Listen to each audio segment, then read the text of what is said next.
Hello, hello semua.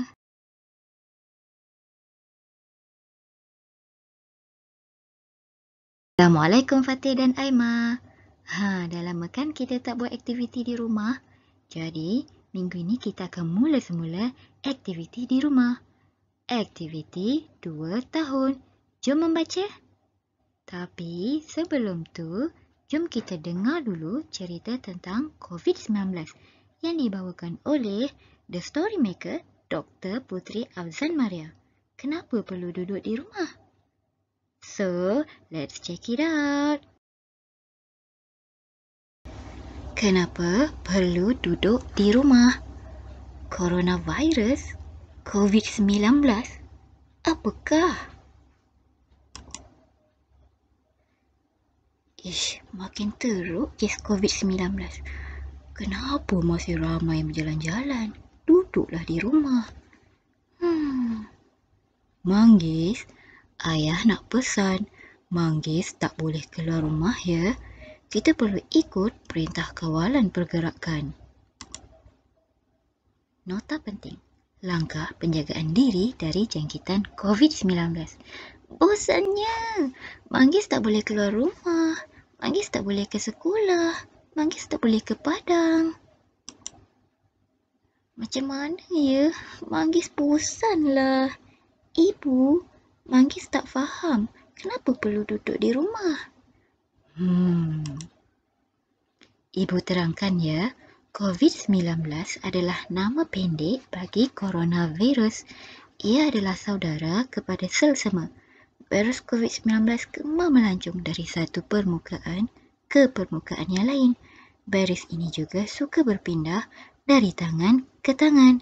Virus COVID-19 akan hadir jika kita tidak menjaga kebersihan diri. Manggis perlu faham, bila virus hadir, Manggis mungkin akan mengalami kesukaran untuk bernafas, batuk dan demam. Kita belum ada vaksin. Virus ini boleh membawa kematian. Manggis perlu sentiasa bersih. Jika kebersihan diri terjaga dengan baik, pemakanan dan minuman juga dijaga, virus ini akan sukar mendekati Manggis. Sentiasa cuci tangan dengan sabun dan pastikan tangan sentiasa bersih. Jangan lupa menggunakan hand sanitizer. Elakkan juga memegang mata, mulut dan hidung. Apabila batuk, pastikan kita tutup mulut dengan tisu atau lipatan tangan. Elakkan tempat yang sesak dengan orang ramai. Pastikan jarak adalah 1 meter antara satu sama lain. Orang dewasa sebut ini sebagai jarak sosial. Jika kita berasa kurang sihat, pastikan kita duduk di rumah dan kuarantin diri sendiri. Jika ada tanda-tanda yang mencurigakan, kita perlu mendapatkan nasihat pakar. Rujuk laman web ini. Pastikan kita hanya merujuk kepada berita yang sah saja. Contoh adalah perkembangan terkini yang dikongsikan di Telegram channel pihak CPRC, Kementerian Kesihatan Malaysia dan Majlis Keselamatan Negara. Manggis tak perlu risau, ibu dan ayah akan menjaga Manggis dengan baik. Tapi, dengan syarat, Manggis juga perlu belajar menjaga diri dan kebersihan seperti pesanan ibu tadi.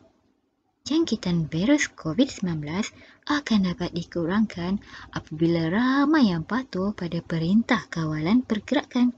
Manggis perlu tahu, mereka yang pakar sedang gigih menjalankan kajian untuk menghasilkan vaksin untuk kita semua.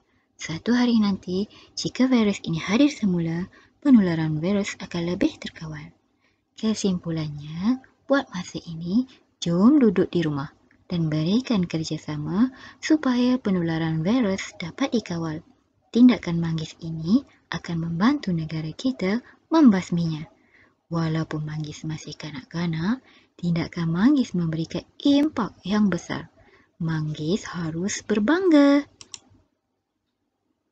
Jom kawan-kawan, kita duduk dan bermain di rumah saja. Kita perlu belajar menjadi rakyat Malaysia yang peka dan bertanggungjawab. Kisah ini dibawakan oleh The Story Maker, Dr. Putri Afzan Maria.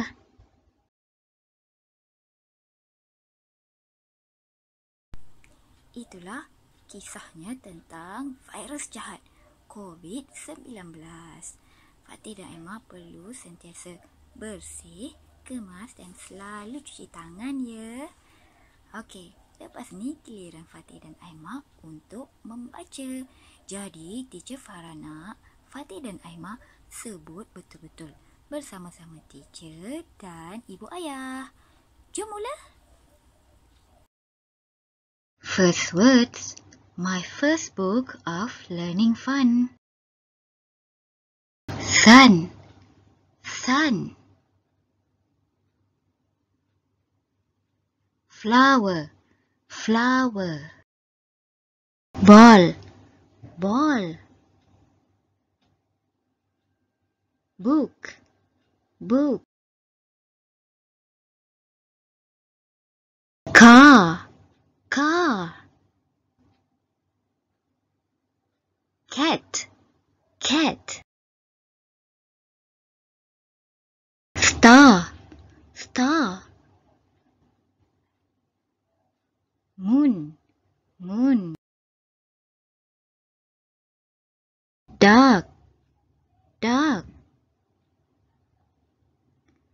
Shoes, shoes. The end. Tamat.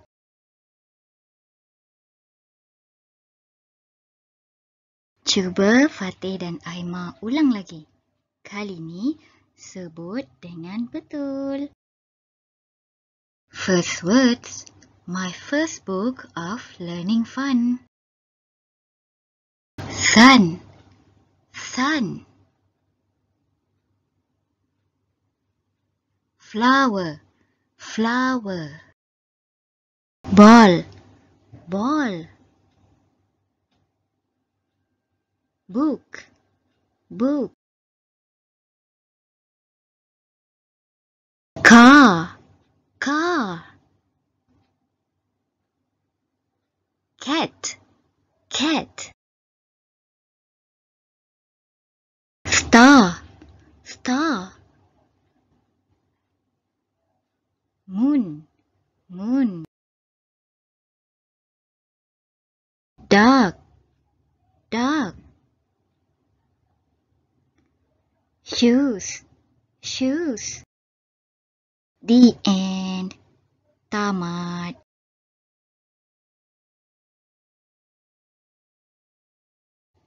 Aktiviti minggu ini ialah jom baca. Fatih dan Aimah boleh baca buku digital yang disediakan di AnyFlip. Klik saja link yang Teacher Farah berikan. Dengan bimbingan ibu ayah, Fatih dan Aimah boleh sebut dan kenal gambar di dalam buku digital. Sebut betul-betul ya. Selamat beraktiviti. Sehingga berjumpa lagi di lain waktu. Bye. Jangan lupa membaca Jambatan Ilmu.